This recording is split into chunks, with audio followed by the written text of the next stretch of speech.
Les empires français et anglais tâtent le terrain à Madagascar. Au départ, Ranavalna est favorable au christianisme.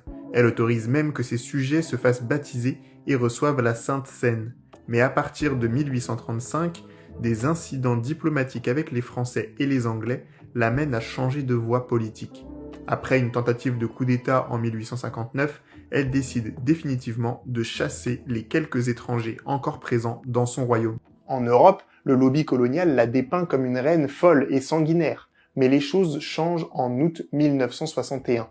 La reine meurt et c'est son fils, Radama II, qui monte sur le trône. Il ouvre grand les portes aux étrangers, ce qui entraîne rapidement son assassinat. Après plusieurs retournements de situation, c'est la reine Ranavalna II qui monte sur le trône. Une reine de façade puisqu'en réalité elle se remarie avec le Premier ministre qui devient le véritable maître du pays. Donc là, Renly Yarwoun, qui est le Premier ministre, fait en sorte d'introduire petit à petit les étrangers. Il fait en sorte, voilà, de, entre guillemets, apaiser les relations qu'il y a entre Madagascar et l'extérieur. À la mort de Ranavalna II, le Premier ministre va se marier avec la reine suivante, Ranavalna III.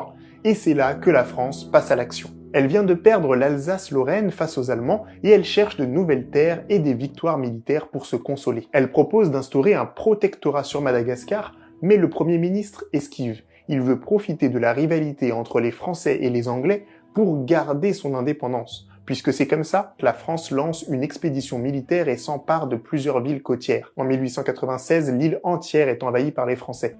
Le général Gallieni fait exiler la reine Ranavalna III en Algérie, il exécute certains ministres, il réprime les résistances et surtout, il met en place une politique de race. Grâce à une cartographie des ethnies, il se sert des conflits qui existent entre les Malgaches pour consolider l'influence de la France. Ça va être important pour la suite. Pendant 20 ans, les colons français vont privilégier les Myrnes et attiser la méfiance et la compétition entre les peuples malgaches, jusqu'à la Première et la Seconde Guerre mondiale.